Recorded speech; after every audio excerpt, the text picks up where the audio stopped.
تو سب سے پہلے آپ اس سورہ مبارکہ کی آیت نمبر 25 نکال لیجئے.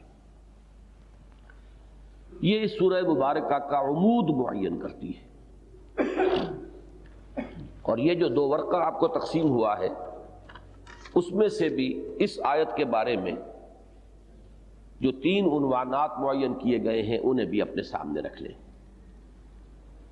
اور اس سے پہلے کہ ہم الفاظ مبارکہ پر غور کریں، ایک میں تمہیدی بات عرض کر دوں. دین کے ہمارے معاشرے میں متعدد تصورات اس وقت رائج ہیں. ایک خالص ریچولسٹک تصور بھی ہے، خالص رسوماتی تصور. چند اعمال ہیں، چند افعال ہیں، ان کے ظاہر کو مضبوطی کے ساتھ تھام کر بیٹھے ہوئے ہیں. اس کے سوا بقیہ پوری زندگی میں کوئی سروکار نہیں ہے، کوئی ریفرنس نہیں ہے کہ دین کیا چاہتا ہے.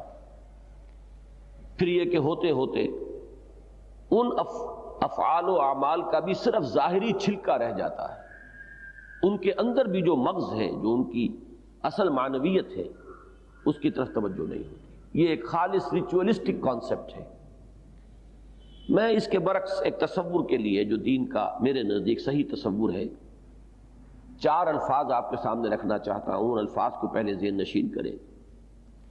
2 انگریزی کی اصطلاحات ہیں: ایکٹیوسٹ کانسیپٹ یا ڈائنامک کانسیپٹ آف اسلام. اس کو اردو یا عربی میں اگر آپ منتقل کریں گے تو اسلام کا انقلابی یا تحریکی تصور. ایکٹیوسٹ اینڈ ڈائنامک، اور انقلابی اور تحریکی. یہ تصور کیا ہے؟ فی الجملہ اسے سمجھ لیجئے کہ دین اپنے ہر ماننے والے سے یہ مطالبہ کرتا ہے کہ وہ ایک سہ منزلہ عمارت تعمیر کرے. اس عمارت کی بنیاد ایمان ہے. پہلی منزل پر 4 ستون ہیں: نماز، روزہ، حج اور زکوٰۃ. ان میں اہم ترین ستون عماد الدین نماز ہے. اس کے بعد پہلی چھت آتی ہے اسلام، اطاعت، عبادت، ہمہ تن ہمہ وجوہ اللہ کا بندہ بن جانا، سر تسلیم خم، total submission to the will of God. جو حکم ہو سر آنکھوں پر، جس چیز سے روک دیا جائے رک جائے، جس چیز کا حکم دیا جائے بجا لیں. ما آتاکم الرسول فخذوہ وما نہاکم عنہ فانتہوا. اب ظاہر بات ہے کہ رسول بھی اپنے جی سے تو کچھ نہیں کہتے. وما ينطق عن الهوى ان هو الا وحی یوحی. وہ وحی خفی ہو یا وحی جلی ہو، اس کا منبع اور سرچشمہ تو ذات باری تعالیٰ ہے.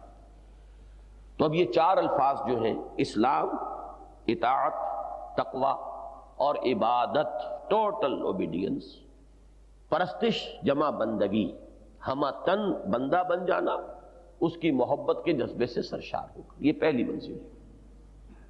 دوسری منزل اب اسی کی دعوت، اسی کی تلقین، اسی کی تبلیغ، اسی کا پرچار، اس کو دوسروں تک پہنچانا. اس کے لیے لفظ تبلیغ بھی ہے، اس کے لیے لفظ دعوت بھی ہے. ادع الی سبیل ربک، اس کے لیے امر بالمعروف اور نہی عن المنکر بھی ہے. کنتم خیر امۃ اخرجت للناس تأمرون بالمعروف وتنہون عن المنکر ولتکن منکم امۃ یدعون الی الخیر ویأمرون بالمعروف وینہون عن المنکر واولئک هم المفلحون. اس کے لیے جامع ترین اصطلاح شہادت، حجت قائم کر دینا، گواہی کہ لوگ اللہ کے ہاں یہ عذر پیش نہ کر سکیں کہ اللہ ہمیں معلوم نہیں تھا. اس درجے تک حجت قائم کر دینا. اگنورنس پلیڈ نہ کر سکیں کہ ہمیں پتہ نہیں. جب تک یہ حجت قائم نہیں ہوتی، جو اصل میں مقام مقصود و مطلوب ہے وہ حاصل نہیں ہوتا.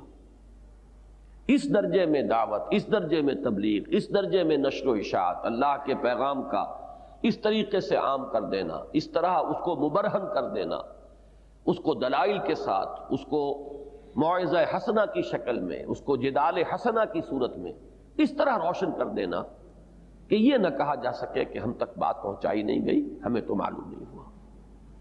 رسلا مبشرین ومنذرین لئلا یکون للناس علی اللہ حجۃ بعد الرسل. اس کے لیے لفظ شہادت علی الناس، اور دو جگہ قرآن مجید میں جیسے امر بالمعروف نہی عن المنکر کو قرار دیا گیا کہ وہ امت مسلمہ کا مقصد وجود ہے، مقصد تاسیس ہے، کیوں بنائی گئی یہ امت، اس میں دو اصطلاحات آئی ہیں، یا امر بالمعروف و نہی عن المنکر جو میں بیان کر چکا، اور یا شہادت علی الناس۔ سورہ حج کے آخر میں فرمایا لِيَكُونَ الرَّسُولُ شَهِيدًا عَلَيْكُمْ وَتَكُونُوا شُهَدَاءَ عَلَى النَّاسِ، اور سورہ بقرہ میں فرمایا وَكَذَلِكَ جَعَلْنَاكُمْ أُمَّةً وَسَطًا لِتَكُونُوا شُهَدَاءَ عَلَى النَّاسِ وَيَكُونَ الرَّسُولُ عَلَيْكُمْ شَهِيدًا۔ یہ دوسری منزل ہے۔ تیسری منزل ہے، اب یہ چوٹی ہے، ذروۃ السنام منہ، وہ ہے اقامت دین، اس دین کو غالب کرنا، قائم کرنا، نافذ کرنا، اللہ کی حکومت قائم کر دینا، اللہ کی کبریائی کا نفاذ، کلمت اللہ اسی کو علیا بنا دینا، سب سے بلند کر دینا، بول بالا ہو جائے، لتکون کلمت اللہ العلیا۔ اسی کے لیے ایک اصطلاح ہے، اللہ کا دیا ہوا نظام عدل و قسط قائم ہو جائے، لوگ اس پر کاربند ہو جائیں۔ یہ میں نے خاص طور پر اس لیے کہا ہے کہ نظام عدل و قسط کی مختلف تعبیرات ہو سکتی ہیں۔ مثلا جس زمانے میں یورپ میں بادشاہت کے خلاف جد و جہد ہو رہی تھی اور لوگوں کے حقوق کی بازیافت کے لیے کوشش ہو رہی تھی، تو ایک تصور سامنے آیا کہ یہ بادشاہت اور یہ جاگیرداری ظلم ہے، کچھ لوگ زمین کے مالک بن کر بیٹھ گئے ہیں اور باقی انسان جو ہیں وہ ان کے کمی کاری، ان کی رعیت بن کر رہ گئے ہیں، ان کی ملکیت بن کر رہ گئے ہیں، ظلم ہے۔ اب ظاہر بات ہے کہ جس معاشرے میں جس ظلم کا بھی تصور ابھرے گا، اس کا شعور پیدا ہوگا، اس کے مقابلے میں کوئی تصور عدل بھی آئے گا، یوں ہونا چاہیے، انصاف کا تقاضا یہ ہے، اور اس کے لیے جد و جہد ہوگی، پھر کشمکش ہوگی۔ اسی طریقے سے جب سرمایہ داری کی ایک لعنت مسلط ہوئی تو پھر ایک شعور ابھرا کہ یہ تو سرمایہ داری جو ہے سرمایہ لعنت بن گیا ہے، اس نے تو انسانوں کو مفلوج کر کے رکھ دیا ہے، ایک کارخانے دار گویا کہ مالک بن گیا قسمتوں کا، مزدور کی کوئی حیثیت نہیں ہے۔ اب یہ بھی ایک شعور ابھرا کہ یہ ایک ظلم ہے، ناانصافی ہے، یہ صحیح ڈیلنگ نہیں ہے، فیئر پلے نہیں ہے۔ اس کے بالمقابل ایک تصور عدل ابھرا، اس تصور عدل کے لیے پھر وہی کشمکش، وہی جد و جہد، وہی انقلاب۔ تو کوئی نہ کوئی تصور عدل ہوگا، کسی نہ کسی ظلم کے پس منظر میں اس کا ایک شعور جو ہے ابھرے گا، اور اس کو قائم کرنے کے لیے جد و جہد ہوگی۔ یہی دنیا میں انقلابوں کی تاریخ جو ہے ایک نٹ شیل میں آپ اس کا خلاصہ یہی نکال سکتے ہیں۔ تو اسی لیے میں نے کوالیفائی کیا اللہ تعالیٰ کا دیا ہوا نظام عدل و قسط ہمارے لیے محض عدل و قسط جو ہے مجرد اصطلاح وہ نہیں ہے، بلکہ اللہ کا عطا کردہ نظام عدل و قسط، اس کے قیام کی جد و جہد، اس میں تن من دھن لگا دینا۔ اب یہ ہے ایک کانسیپٹ تین منزلہ عمارت کا۔ یہ تو یقیناً ہے کہ انسان چلے گا نیچے سے اوپر کی طرف، قدم بقدم بڑھے گا، لیکن یہ کہ اس کی نگاہ جمی رہنی چاہیے کہ مجھے وہاں جانا ہے۔ یہ اگر ہوگا تو پھر وہ ابتدائی مراحل کو طے کرتے ہوئے گم ہو کر نہیں رہ جائے گا کہ اسی کا ہو کر رہ جائے۔ جیسے تصوف میں آپ نے سنا ہوگا، پڑھا ہوگا کہ جو محققین ہیں وہ یہ وارن کیا کرتے ہیں کہ اس راستے میں کچھ مکاشفے شروع ہو جاتے ہیں، مشاہدے شروع ہو جاتے ہیں۔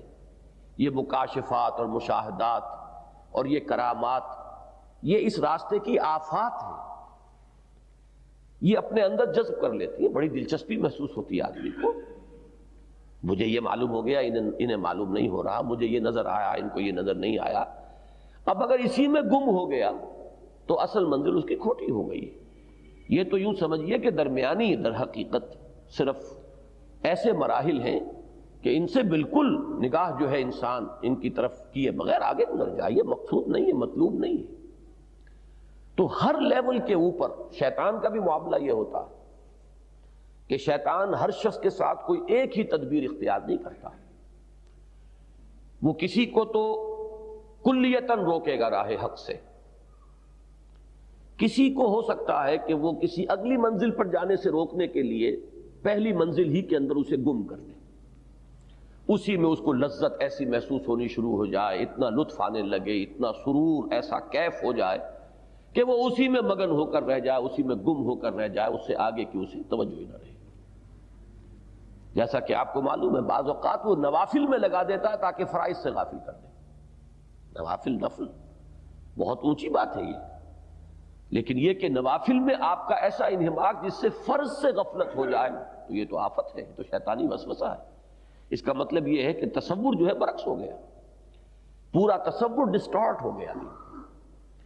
تو اب اس تصور کو سامنے رکھیے کہ یہ ہے تصور کہ جو اس آیہ مبارکہ میں سامنے آ رہا ہے۔ ابھی ہم اس آیت کے الفاظ پڑھیں گے، لیکن میں تمہیداً یہ عرض کر رہا تھا کہ اب اس سے انحراف کی دو شکلیں ہیں۔ ایک انحراف جو بالعموم ہوتا ہے وہ تو یہ ہے جس کو میں نے ابھی ابتدا میں ریچولسٹک کہا ہے۔ یہ جو تن من دھن لگانا کھپانا اسلامی انقلاب یا اقامت دین یا اللہ کے عطا کردہ نظام عدل و قسط، اس میں ان کو صرف کرنے کی بجائے آدمی ذرا سا پیچھے ہٹتا ہے۔ کیوں؟ دنیا کی محبت، مال کی محبت، اولاد کی محبت، اپنی جان کا عزیز ہونا۔ وہ جو مصرع ہے کہ راہ مشکل ہے اور جان عزیز، راستہ کٹھن ہے لیکن جان بھی عزیز ہے، اس کی وجہ سے ذرا آدمی جب نیچے گرتا ہے تو اس کے گرنے کی پہلی منزل کیا ہوگی؟ نماز، روزہ، حج، زکوٰۃ انسان کر رہا ہے، حلال اور حرام پر بھی کاربند ہے۔ اب باقی جو اپنی توانائیاں اور قوتیں ہیں وہ دنیا کے حصول کے لیے ادھر ڈائیورٹ ہونی شروع ہو جائے گی، بجائے اس کے کہ وہ لگے انقلاب کے لیے، اقامت دین کے لیے، وہ لگیں گی دنیا بنانے، کمانے، جائیداد بنانے، کاروبار جمانے یا اقتدار کے حصول، حیثیت اور وجاہت کے حصول کی طرف۔ یہ کیفیت جب آتی ہے تو لازماً انسان کے اندر ایک احساس ہوتا ہے، یہ دوسری منزل ہوگی اس کے گرنے کی۔ بہت سی مشکلات سامنے آئیں گی، کیا کیا جائے، حالات ایسے ہیں، سود کے بغیر تو چارہ نہیں ہے، اس کے بغیر تو کاروبار نہیں چلتا، جھوٹ نہ بولیں تو حساب کتاب غلط نہ رکھیں تو انکم ٹیکس والے جان نہیں چھوڑتے، وہ اصل بھی ہمارا جو ہے ختم کر کے اور پورے کاروبار ہی کا وہ فاتحہ پڑھوا دیں گے۔ اب یہ مختلف جو وہ سارے کے سارے محض جھوٹے بہانے نہیں ہیں، یہ حقائق تو ہے۔ ماحول جو باطل کا ہے اس میں غلبہ ہے باطل کا، تو یقیناً یہ حقائق ہیں، یہ مجبوریاں ہیں، لیکن ایک شکل تو یہ ہوتی ہے کہ ان مجبوریوں سے لڑا جائے، ان کے ساتھ کشمکش ہو، ان کے ساتھ تصادم ہو۔ لیکن جب رخ ہی اب وہ تصادم والا نہیں رہا، بلکہ یہ کہ کچھ عافیت کے ساتھ کچھ اپنے آپ کو اس میں ایڈجسٹ کرنے کا رجحان پیدا ہو چکا ہے، تو لامحالہ اس کا نتیجہ یہ نکلے گا کہ ایک ایک عذر کی وجہ سے انسان یہ حلال اور حرام کے گوشوں کے اندر بھی اب پسپائی اختیار کرے گا۔ جب یہاں انسان آ جاتا ہے تو پھر اب وہ خالص ریچولسٹک اسلام رہ گیا، نماز روزہ ہے، اور وہ بسا اوقات ایسا ہوتا ہے کہ وہ خوب ہوتا ہے، پھر وہ جو دل کی خلش ہے وہ اس کو مٹانے کے لیے اس میں اور زیادہ ایمفیسس ہوتا ہے۔ اب ہر سال حج کریں گے تب دل کو تسکین ہوگی کہ یہ جو کچھ حرام خوریاں ہم کرتے رہے ہیں یا جو کچھ غلط کام ہو رہے ہیں ان سب کا ہر سال جو ہے حساب صاف ہوتا رہے۔ یہ سارا کچھ جو ہوتا ہے یہ اس کی بھی نفسیاتی وجہ یہ ہے کہ جب رہ ہی یہ گیا ہے تو اب اس میں تو اوور ایمفیسس ہوگا، تب وہ کچھ دل کو تسلی ہوگی، کچھ اطمینان ہوگا۔ تو اب یہ ایک خالص ریچولسٹک کانسیپٹ جو ہے مذہب کا وجود میں آ جاتا ہے۔ یہ ایک رخ ہے انحراف کا، اس ڈائنامک یا ایکٹیوسٹ یا تحریکی یا انقلابی کانسیپٹ جو ہے دین کا، اس سے انحراف کا ایک رخ یہ ہے۔ یہی رخ ہوتا ہے اکثر و بیشتر۔ یہی وجہ ہے کہ اس سورہ مبارکہ کے اکثر و بیشتر حصے میں اسی رخ کا ذکر ہے۔ اسی رخ کی انتہا ہے منافقت، جس پر کہ اس سورہ مبارکہ میں بڑی ہی بصیرت افروز آیات آئی ہیں۔ اچھا، دوسرا رخ ایک اور ہے، وہ ابھی ہم نے حصہ نہیں پڑھا ہے۔ 4 آیات جو ہیں اب باقی جو رہ گئی سورہ مبارکہ کی، اس میں دوسرا رخ آتا ہے۔ یہ دوسرا رخ جو ہے وہ یہ ہے کہ انسان دنیا سے کنارہ کشی کرے، کونے کھدرے میں بیٹھ جائے۔ ایک تو یہ ہے کہ لگے ہوئے ہیں دنیا کمانے میں، بنانے میں، سجانے میں، مزین کرنے میں، آسائشوں کو جمع کرنے میں، مال و اسباب کو جمع کرنے میں۔ ایک یہ ہے کہ وہ یہ نیکی کا ایک دوسرا رخ ہے، یہ بھی اس ایکٹیوسٹ کانسیپٹ سے انحراف ہے کہ کونوں کھدروں میں بیٹھو، ترک دنیا، اللہ اللہ کرو، خانقاہوں میں بیٹھو، پوری زندگیاں کھپا دو، یا جاؤ راہب خانے آباد کرو، پہاڑوں کی غاروں میں، گپھاؤں میں، وہاں جا کے تپسیائیں کرو۔ نتیجہ وہی نکلا، پہلی شکل میں بھی یہ دنیا اور اس کا پورا نظام رہ گیا اشرار اور ظالموں کے لیے کہ وہ کھل کھیلیں، اس لیے کہ جو اہل دین تھے وہ تو میدان میں رہے نہیں، انہوں نے تصادم کا راستہ اختیار نہیں کیا، انہوں نے تو اس نظام کے ساتھ ریکنسائل کیا ہے، اپنے آپ کو ایڈجسٹ کر لیا ہے، اور انہوں نے صرف رسومات اور عبادات بس اس پر اکتفا کر لی، تو نتیجہ جو اس سے نکلا وہی اس شکل میں نکلا کہ رجال دین کونوں کھدروں میں جا کر بیٹھ گئے، انہوں نے اپنے زاویے آباد کر لیے، اپنی خانقاہیں سجا لی اور دنیا کو چھوڑ دیا کہ جو چاہے وہ کریں۔ یہ پھر وہی معاملہ ہے، نتیجے کے اعتبار سے ایک ہی ہے، لیکن یہ کہ بہرحال یہ دوسرا معاملہ جو ہے اگرچہ نتیجے کے اعتبار سے پہلے کے برابر ہے، لیکن اس کا درجہ وہ نہیں ہے، یقیناً وہ لذات دنیاوی سے کنارہ کش ہوتے ہیں۔ یہ رہبانیت کا نظام جو ہے اس کی مذمت اب آئے گی بقیہ 4 آیات میں، لیکن بڑا انداز کا فرق ہے، وہ جب ہم اگلے انشاءاللہ ہفتے کو وہ 4 آیات پڑھیں گے۔ اہم ترین مقام ہے اس موضوع پر قرآن مجید میں رہبانیت کے ضمن میں، میرے علم کی حد تک اتنے جامع انداز میں کہیں اور بھی اس پر تبصرہ اور اس کے مختلف اجزاء، اس کے ما لہو اور ما علیہ، اس کے فار اور اگینسٹ کیا کیا کچھ ہے، اس کو اتنی جامعیت کے ساتھ کسی اور جگہ پر آپ نہیں دیکھیں گے۔ جیسے اس سورہ مبارکہ میں اور بہت سے مقامات انتہائی جامع ہیں، ایسے ہی یہ آخری حصہ اس کا نہایت جامع ہے۔ لیکن میں اس وصلت یہ بتا رہا ہوں کہ یہ 2 راستے انحراف کے ہیں۔ ایک راستہ یہ ہے کہ میدان میں رہو، ڈٹ کر رہو، خود اللہ کے بندے بنو اور اللہ کے دین کے علم بردار پرچارک بنو اور اس کے مجاہد بنو، اور اس کو قائم کرنے کے لیے، اس کے غلبے کے لیے، اس کی جد و جہد کے لیے تن من دھن لگا دو، وقت آئے جان کا نذرانہ پیش کر دو۔ یہ ایک کانسیپٹ ہے، اس سے انحراف ہے وہ بھی دنیا پرستانہ انحراف، ایک ہے ترک دنیا والا راہبانہ انحراف، دونوں انحراف ہیں۔ اس اصل جو درمیانی شاہراہ ہے دین کی اور جو صحیح تصور ہے، ان دونوں سے وہ دونوں جو ہے اس سے ہٹ گئے ہیں۔ اس سورہ مبارکہ میں اب آپ دیکھیں گے کہ آیت نمبر 25 میں اس مضمون کو لایا گیا۔ اس سے پہلے تمام تر نفی جو ہوئی ہے وہ اس دنیا پرستانہ انحراف کی ہے، اور اس کے بعد جو 4 آیات ہیں ان میں راہبانہ انحراف ہے اس راستے سے۔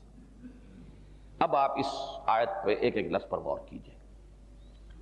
لَقَدْ أَرْسَلْنَا رُسُلَنَا بِالْبَيِّنَاتِ، آپ دیکھیں گے کہ اب اگلا مضمون بھی جب آئے گا تو اسی انداز میں وَلَقَدْ أَرْسَلْنَا نُوحًا وَإِبْرَاهِيمَ، لیکن یہاں ابھی صرف اسی آیت تک رکھیے۔ لَقَدْ أَرْسَلْنَا رُسُلَنَا بِالْبَيِّنَاتِ، ہم نے بھیجا اپنے رسولوں کو، ایک اس بات ہے اپنی طرف نسبت جو ہے اس کو تسلیم کیا جا رہا ہے، رسولوں کو ہم نے ہی بھیجا۔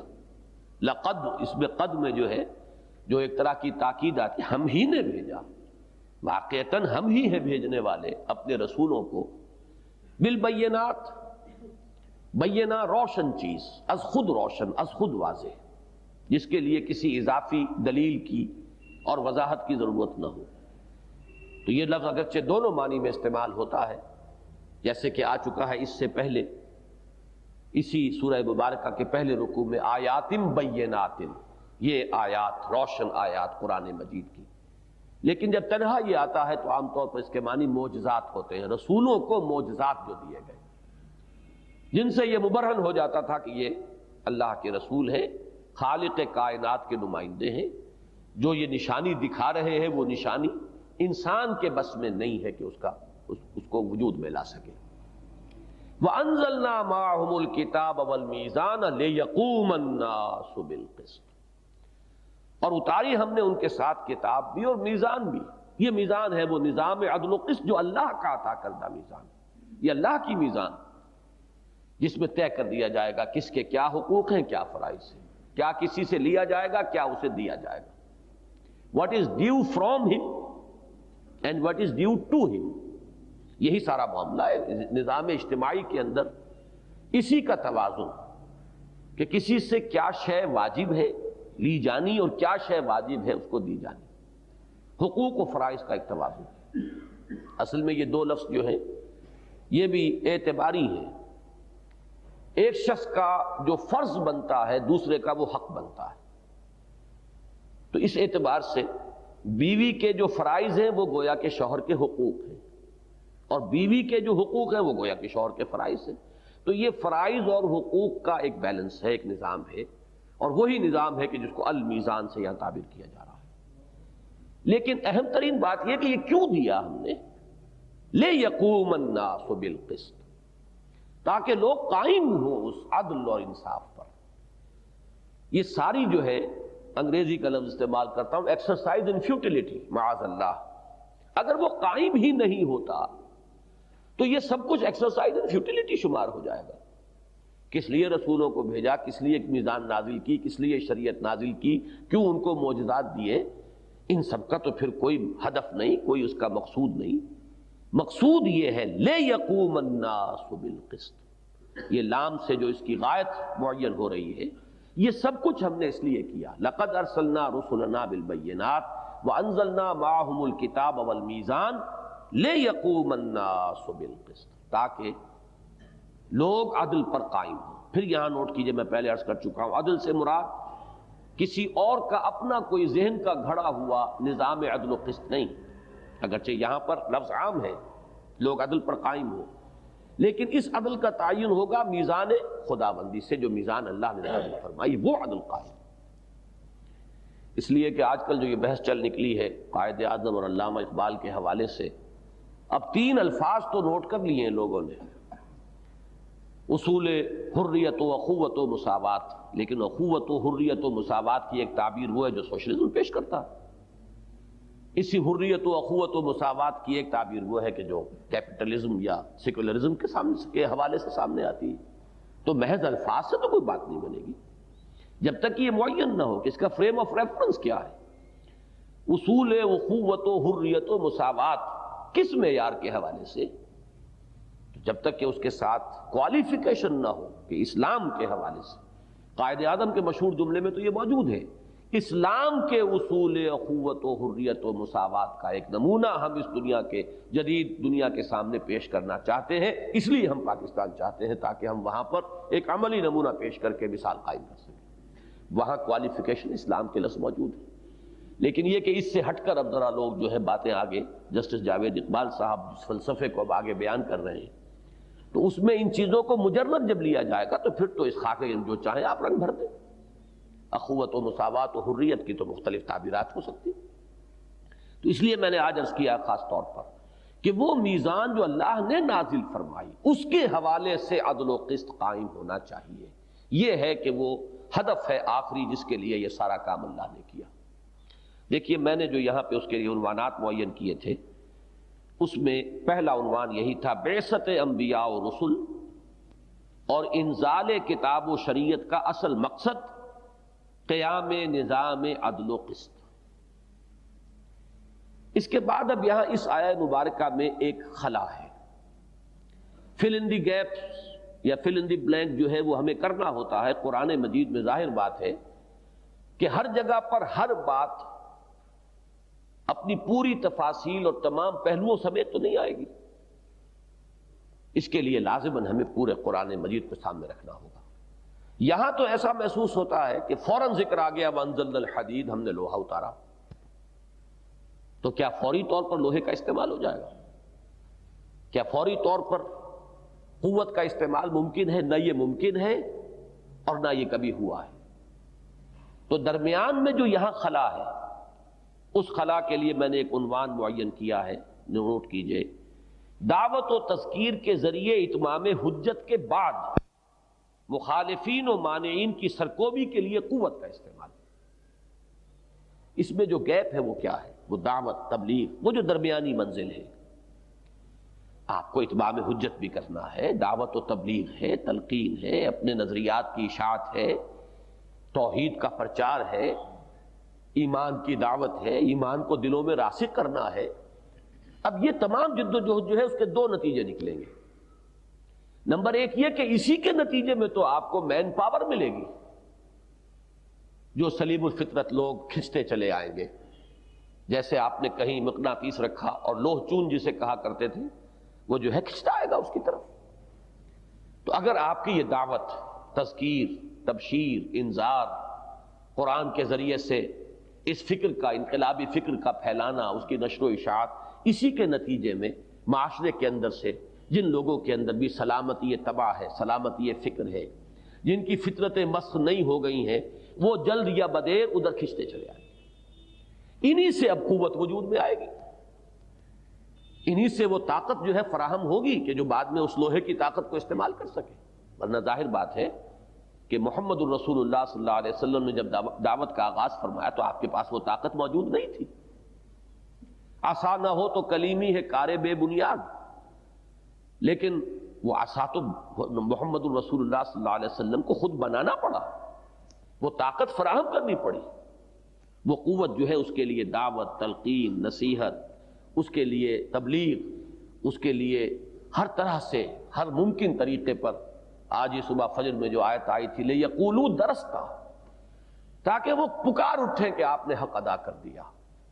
اتنی تکرار کے ساتھ، اتنے اعادے کے ساتھ، اس طرح دہرا دہرا کر مختلف اسالیب سے، ایک پھول کا مضموں ہو تو 100 رنگ سے باندھوں، اس طریقے سے اس بات کو کھول دیا جائے کہ اشتباہ نہ رہ جائے، کسی شخص کو مغالطہ نہ رہ جائے، سوائے شرارت نفس کے، سوائے تعصب کے، سوائے ہٹ دھرمی کے، سوائے اس کے کہ انسان ظلم کے اوپر جو ہے وہ ڈٹا رہنا چاہتا ہو، اس کے سوائے کوئی مغالطہ نہ رہ جائے، مبرہن ہو جائے، بات روشن ہو جائے، کھل جائے، تاکہ جس کے اندر بھی کوئی رمق ہے سلامتی طبع اور سلامتی فکر کی، وہ کھنچائے۔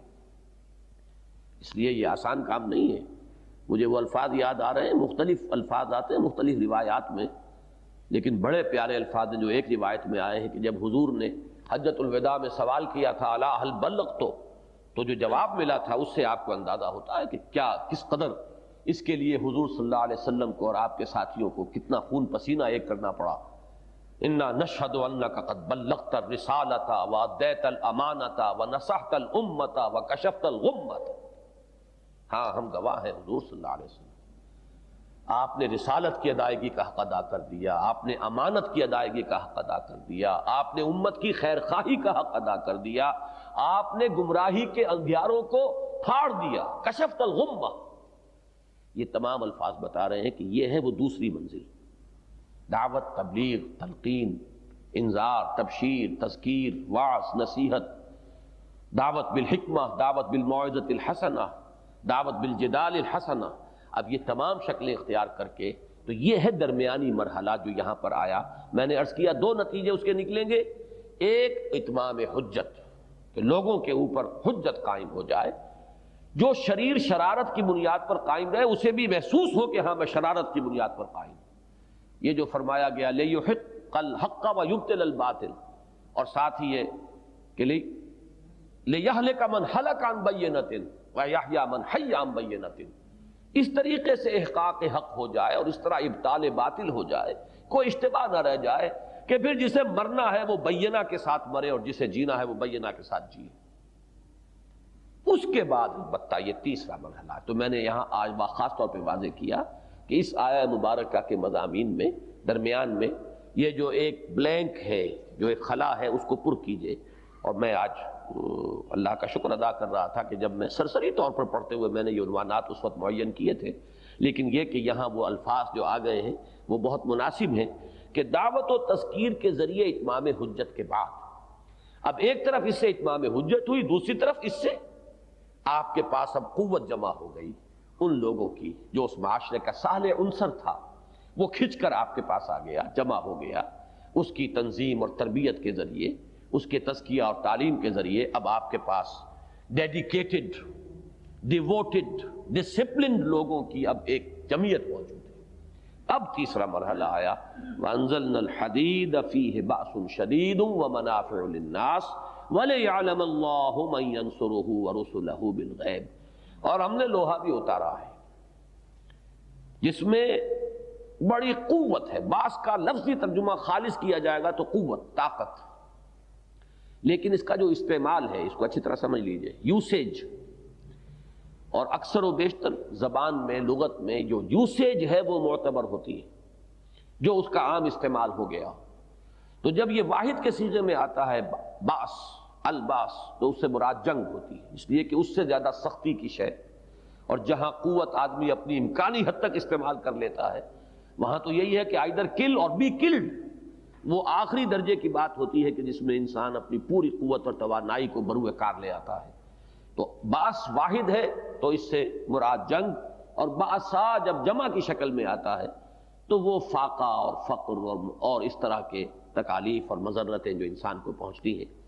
اور ایک آیت جو ہے آیہ بر، ہمارے منتخب نصاب کا درس نمبر 2، اس کے آخری حصے میں یہ دونوں لفظ جمع ہو گئے، وَالصَّابِرِينَ فِي الْبَأْسَاءِ وَالضَّرَّاءِ وَحِينَ الْبَأْسِ، اور صبر کرنے والے فقر و فاقہ میں، تنگی میں، اور جسمانی مضرت اور اذیت اور تکلیف میں، اور جنگ کے وقت جبکہ نقد جان ہتھیلی پر رکھ کر میدان میں آنا ہو۔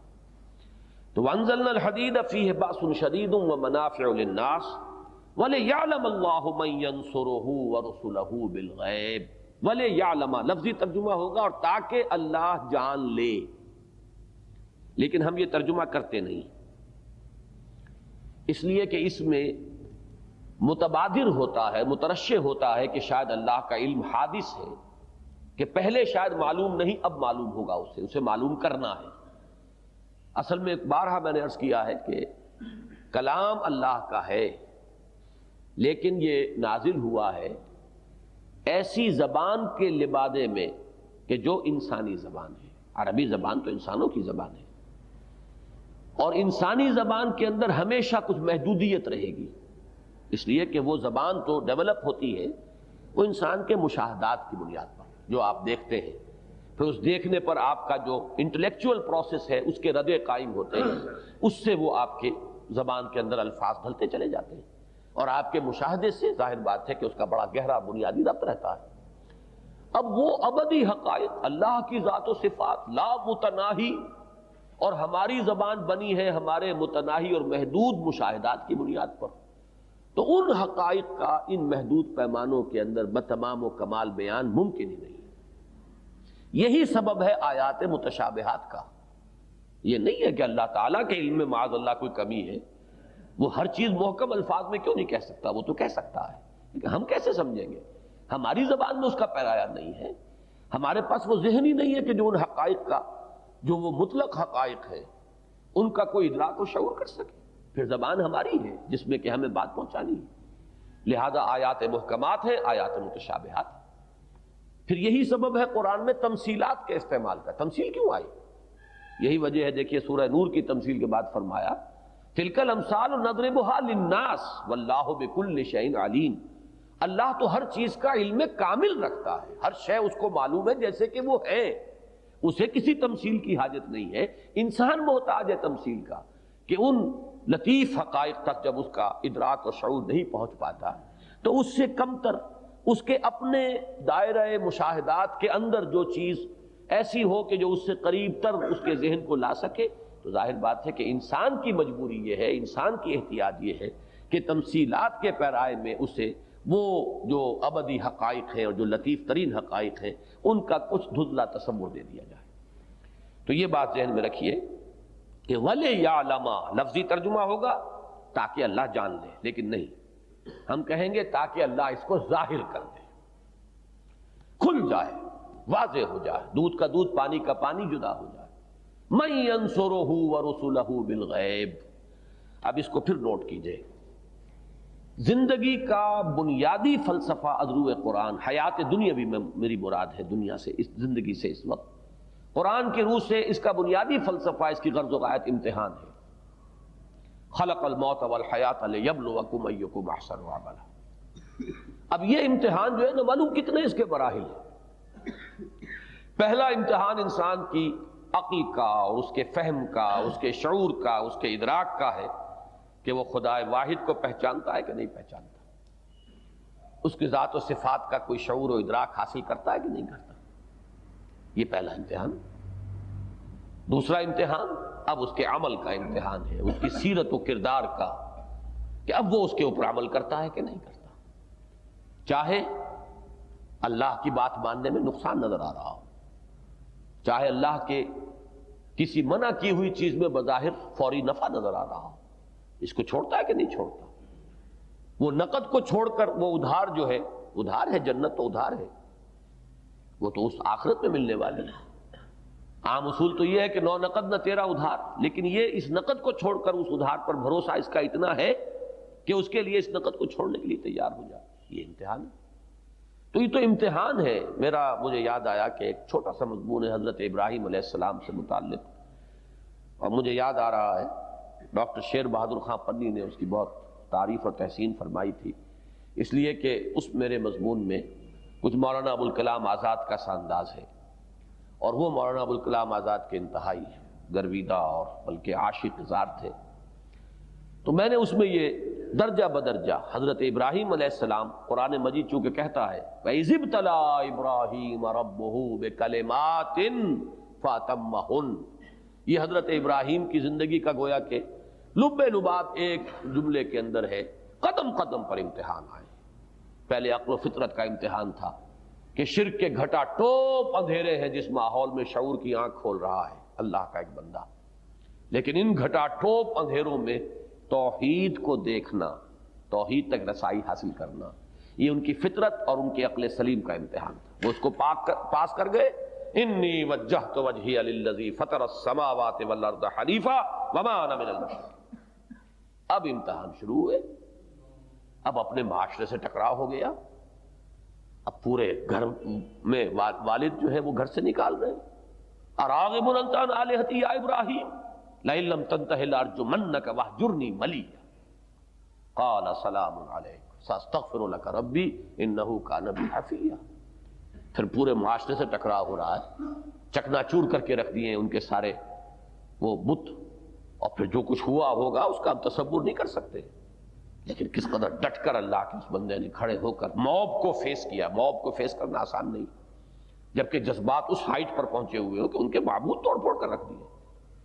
برملا کہا ہے اب تم اف لکم وما تعبدون۔ پھر بادشاہ وقت کے دربار میں پیشی ہو رہی ہے، مجادلہ ہو رہا ہے، سورہ بقرہ میں اس کا بھی ذکر موجود ہے۔ کس قدر ڈٹ کر کہا فإن اللہ یاتی الشمس من المشرق فات بہا من المغرب، اللہ تو لاتا ہے سورج کو مشرق سے، اگر ہے تمہارے اندر دم اور بل بوتا اور خدائی کے تم دعوے دار ہو لے آؤ اسے مغرب سے، فبہت الذی کفر۔ یہ درجہ بدرجہ امتحان ہے۔ پھر مہاجرت ہے، آگ میں ڈالے گئے ہیں، کتنا بڑا امتحان ہے۔ بے خطر کود پڑا آتش نمرود میں، عشق عقل ہے محو تماشائے لبے بام ابھی۔ پھر مہاجرت ہے مسلسل، آج یہاں ہے کل وہاں ہے، اسی توحید کے لیے ان کی زندگی جو ہے مسلسل مہاجرت کی زندگی، سفر کی زندگی۔ آخری امتحان، اصل میں اسی پر میں نے وہ مضمون لکھا تھا کہ ابھی قدرت کے ترکش میں ایک تیر باقی تھا، 87 برس کی عمر میں اللہ نے بیٹا دیا ہے، مانگ مانگ کر لیا ہے، اور وہ بیٹا اب 13 برس کا ہوا ہے۔ فلما بلغ معه السعی، جبکہ دست و بازو بنتا ہے بیٹا، برابر کا شریک ہو جاتا ہے بھاگ دوڑ میں، آخری امتحان لے لیا گیا۔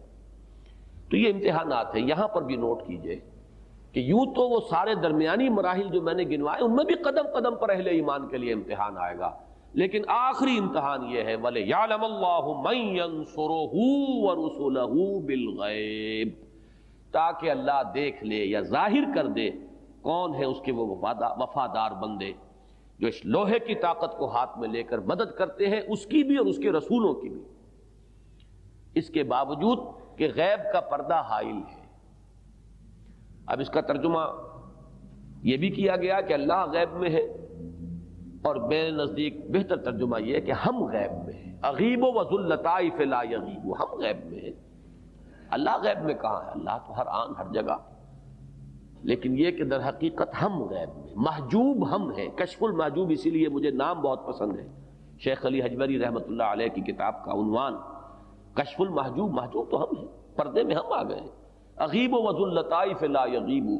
بہرحال غیب کا پردہ حائل ہے، نہ جنت ہمارے سامنے ہے، نہ دوزخ ہمارے سامنے ہے، نہ ملائکہ ہیں، نہ فرشتے ہیں، نہ اللہ کی ذات ہے، وہ ہمارے سامنے نہیں ہے. لیکن ایمان بالغیب، وہی جو ھدی للمتقین الذین یؤمنون بالغیب، اس ایمان بالغیب کی یہ شدت ہو کہ انسان تن من دھن لگا دے اسی ایکٹیوسٹ کانسیپٹ جو میں نے دیا ہے دین کے غلبے کے لیے، اس کی جد و جہد میں، یہاں تک کہ وقت آئے تو لوہے کی طاقت ہاتھ میں لے کر میدان میں آ جائے. اور ظاہر بات ہے کہ میدان میں آ کر پھر کوئی یک طرفہ نتیجہ نہیں نکلتا. یقاتلون فی سبیل اللہ فیقتلون ویقتلون، وہ قتال کرتے ہیں اللہ کی راہ میں، قتل کرتے بھی ہیں، قتل ہوتے بھی ہیں. یہ تو دو طرفہ معاملہ ہے. کس کے پاس ضمانت ہے کہ میدان جنگ میں جانے کے بعد واپس آنا لازماً نصیب ہو جائے گا؟ اگر حضرت حمزہ نہیں آ سکے، اسد اللہ و اسد رسولہ، برچھا پار ہو گیا، ہو گیا. لیکن یہ ہے کہ یہ ہے آخری امتحان بندہ مومن کی وفاداری کا، اس کی صداقت کا، اس کے حقیقی ایمان اس کے اندر ہے یا نہیں، اس کے اندر اللہ تعالیٰ کی اور اس کے رسول کی واقعی محبت ہے کہ نہیں.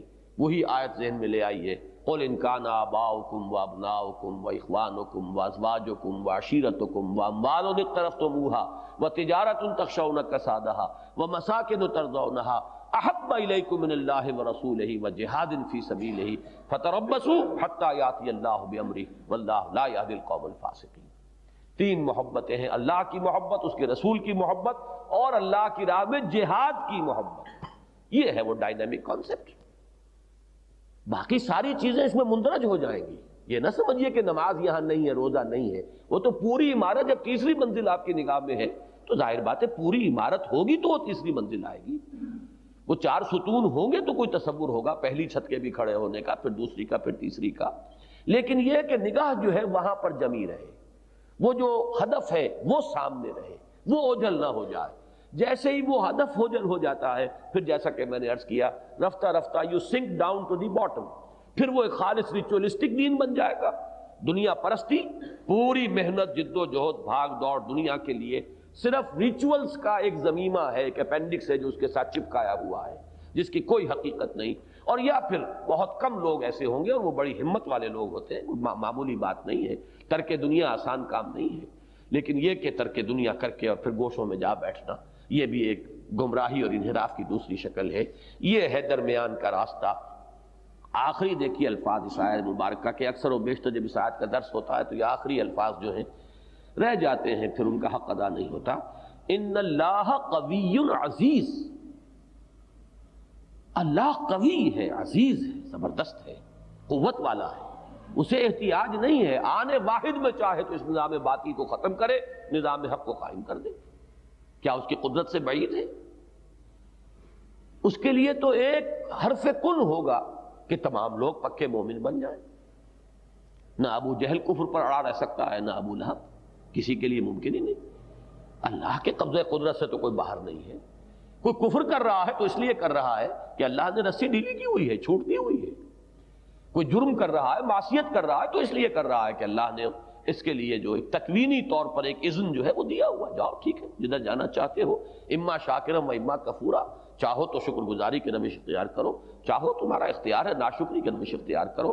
البتہ یہ جان لو انا اعتدنا للکافرین سلاسل واغلالا وسعیرا. نتیجہ ایک نہیں ہوگا. اگر یہ روش اختیار کرو گے تو ہم نے پھر وہ طوق اور آگ، یہ اور سلاسل اور زنجیریں سب مہیا کر رکھی ہیں کافروں کے لیے. لیکن بہرحال دنیا میں تمہارے لیے اختیار ہے، جاؤ، یو ہیو دی چوائس. لہذا یہاں فرمایا کہ قوی ہے اور عزیز ہے. اس کو خاص طور پر جہاں انفاق مال کے ضمن میں آیت آئی ہے، یہ آیت نمبر ذرا دیکھیے،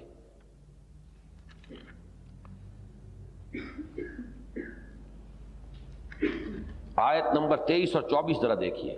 لِكَيْ لَا تَأْسَوْا عَلَىٰ مَا فَاتَكُمْ وَلَا تَفْرَحُوا بِمَا آتَاكُمْ وَاللَّهُ لَا يُحِبُّ كُلَّ مُخْتَالٍ فَخُورٍ الَّذِينَ يَبْخَلُونَ وَيَأْمُرُونَ النَّاسَ بِالْبُخْلِ وَمَن يَتَوَلَّ فَإِنَّ اللَّهَ هُوَ الْغَنِيُّ الْحَمِيدُ. اللہ تم سے قرض حسنہ مانگتا ہے. اللہ تعالیٰ بار بار کہتا ہے کون ہے تم میں باہمت، من ذا الذی یقرض اللہ قرضا حسنا. اللہ کو قرض حسنہ دو، لگا دو، کھپا دو جو کچھ اس نے دیا ہے اللہ کی راہ میں، اللہ کے دین میں. لیکن کیا تم یہ سمجھتے ہو کہ اللہ محتاج ہے، اللہ فقیر ہے؟ معاذ اللہ. جہاں بخل کا معاملہ آیا تھا وہاں فرمایا ان اللہ فإن اللہ هو الغنی الحمید، وہ تو منزہ ہے احتیاج سے، غنی ہے ہر اعتبار سے، وہ ہر احتیاج سے پاک ہے، اعلیٰ ہے، ارفع ہے۔ اب اس کے لیے لفظ میری زبان پر آ رہا تھا، ہر اعتبار سے خود مکتفی ہے، اس کی کوئی غرض کوئی احتیاج کسی دوسرے سے وابستہ نہیں ہے۔ هو الغنی الحمید، یہاں تک کہ یہ بڑا لطیف انداز ہوتا ہے، اسے حمد کی بھی احتیاج نہیں ہے، وہ تو اپنی ذات میں خود محمود ہے۔ یہ حمد جو ہے اس کی بھی اسے ضرورت نہیں ہے کہ تم حمد کرو اس کی، وہ اپنی ذات میں خود محمود ہے، اس کی حمد ہو رہی ہے، ذرہ ذرہ کائنات کا جو ہے لگا ہوا ہے۔ وَإِن مِّن شَيْءٍ إِلَّا يُسَبِّحُ بِحَمْدِهِ وَلَٰكِن لَّا تَفْقَهُونَ تَسْبِيحَهُ، کوئی شے ہے ہی نہیں کہ جو اس کی حمد میں لگی ہوئی نہ ہو، تمہیں اس کی حمد اور تسبیح کا تمہیں اندازہ نہیں ہے، تمہیں شعور نہیں۔ تو ان الفاظ پہ توجہ کیجئے کہ جہاں انفاق مال کی بات تھی تو وہاں اللہ کے اسماء آئے فَإِنَّ اللَّهَ هُوَ الْغَنِيُّ الْحَمِيدُ، اور جہاں یہ جان کھپانے اور نقد جان ہتھیلی پر رکھ کر میدان میں آ جانے اور تصادم ٹکراؤ قوت کا قوت کے ساتھ جہاں اس کی بات ہوئی تو فرمایا ان اللہ قوی عزیز، اللہ خود قوی ہے، خود عزیز ہے، خود زبردست ہے، اسے کسی کی مدد کی احتیاج نہیں ہے، لیکن اسی میں تمہارا امتحان ہے، یہ موقع ہے، پروو یور ورتھ۔ بڑا پیارا جملہ ہے وہ قائد اعظم کا، مجھے وہ پورا جملہ یاد آ جایا کرتا ہے، یہ کہ 5 سال تک مسلسل دیکھتے رہے اس کو اپنے کالج میں ہال کی دیوار پر لکھا ہوا، شاید اب بھی موجود ہو۔ God has given us a golden opportunity to prove our worth as architects of a new state, and let it not be said that we didn't prove equal to the task. Prove your worth، ثابت کرو کیا ہو، برابر ہر چیز اندر سینہ داری، جو تمہارے اندر ہے بروئے کار لاؤ۔ اقبال نے بہت خوب کہا ہے، یہ گھڑی محشر کی ہے تو عرصہ محشر میں ہے، پیش کر غافل عمل کوئی اگر دفتر میں ہے، لاؤ نکالو کیا ہے تمہارے اندر، ظاہر کرو۔ یہ ہے اصل میں جو تمہیں موقع اللہ نے دیا ہے کہ وہ اپنے اختیار خصوصی اور اپنی قوت خصوصی کو بروئے کار لا کر یہ نظام عدل و قسط قائم نہیں کرنا چاہتا، وہ کرنا چاہتا تو آنے واحد میں کر دیتا۔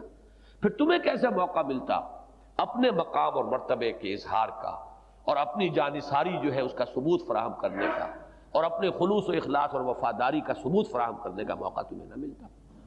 تو میں نے جو آج جو وہ ڈائنامک اور ایکٹیوسٹ کانسیپٹ آف اسلام اور ایک ریچولسٹک کانسیپٹ ایک طرف اور دنیا داری کا اس کے ساتھ صرف ایک ضمیمہ رسومات کا، اور یہ اچھی طرح سمجھ لیجئے بدعات کا یہ تومار کیوں بڑھتا چلا جاتا ہے، اس کا اصل سبب یہی ہے، جب وہ صرف ریچولز تک بات آ جاتی ہے تو پھر ریچولز کی سے انسان کی تسکین نہیں ہوتی کہ بس کیا اتنا صحیح، صرف ہم نے نماز جنازہ پڑھ لی بات ختم ہو گئی، بھائی نہیں، یہ بھی تیجا ہونا چاہیے، 5واں 7واں 10واں پھر چہلم پھر برسی، آخر یہ سب کچھ ہو، اس لیے کہ اور تو بقیہ پوری زندگی کا دین سے تعلق کوئی نہیں، وہ جو بھی کچھ پیاس ہے اندر، جیسے کہ وہ استسقاء کا مرض ہوتا ہے کہ آدمی پانی پیتا رہے پیاس نہ بجھے، تو پھر یہ رسومات کا تمار بڑھتا چلا جاتا ہے، اس کی طلب انسان میں بڑھتی چلی جاتی ہے، نئی سے نئی بدعات اور نئی سے نئی رسومات ایجاد ہوں گی، اس لیے کہ کانسیپٹ ہی جب محدود ہو کر یہاں رہ گیا۔ اسی کو میڈیکل سائنس میں ہم کہتے ہیں کہ ایک گروتھ ہوتی ہے جس میں انسانی کی پروپورشنیٹ متناسب گروتھ، یہ تو ہو رہی ہے، مسلسل ہمارے جسم کے ٹیشوز جو ہیں وہ ختم بھی ہو رہے ہیں، نئے بن بھی رہے ہیں، اگر کسی ایک جگہ پر کوئی ٹیشو آؤٹ آف پروپورشن گرو کرنا شروع کر دے، یہی ہے کینسر، یہی ہے نیوپلاسم، اور یہی ہے آپ کو معلوم ہے کس قدر وہ مہلک مرض ہے وہ بھی گروتھ، لیکن وہ گروتھ ہے آؤٹ آف پروپورشن۔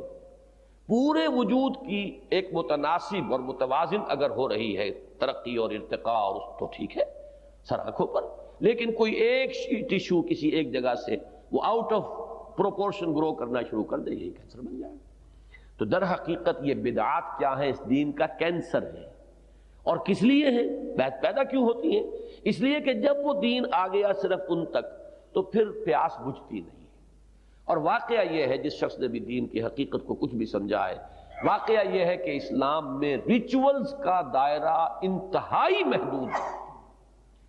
باقی مذاہب عالم سے آپ تقابل کیجئے، ایسے ایسے رسومات، ایسے لمبے تومار ہندو مت میں دیکھیے اور فلاں میں اور ہر جگہ پر ریچولز اسلام میں بہت کم ہے، نہ ہونے کے برابر ہے۔ رسومات جو ہیں وہ یہاں پر دوسرے مذاہب کے ساتھ تقابل میں دیکھیں گے تو بالکل معدوم ہے، لیکن یہ کہ اس پر جب تسلی نہیں ہوتی تو ردے پر ردے جو ہے چڑھتے چلے جاتے ہیں۔ تمہار جو ہے رسومات کا وہ ایک یوں سمجھیے کہ کوئی اس کی حد نہیں ہے آخری، پھر تو اس میں اضافے ہوں گے۔ صرف یہ کہ نمازوں کے بعد کبھی تھوڑا سا ذکر ہوا کرتا تھا بلند آواز سے، اب اس پر تسلی نہیں ہوئی۔ اب اذان سے پہلے جو ہے وہ درود اور سلام جو ہے اس کا ہونا چاہیے، اور کچھ عرصے کے بعد آپ دیکھیں گے اس پر بھی تسلی نہیں ہوگی، پھر کچھ اور ہونا چاہیے۔ وہ تو یہ ہے کہ وہ جو البقر ہے وہ استسقاء کا مرض ہے کہ جہاں بھی کوئی اور نئی چیز انسان پیدا کرنا چاہے گا وہ ایک نئی بدعت جو ہے سامنے آ جائے گی۔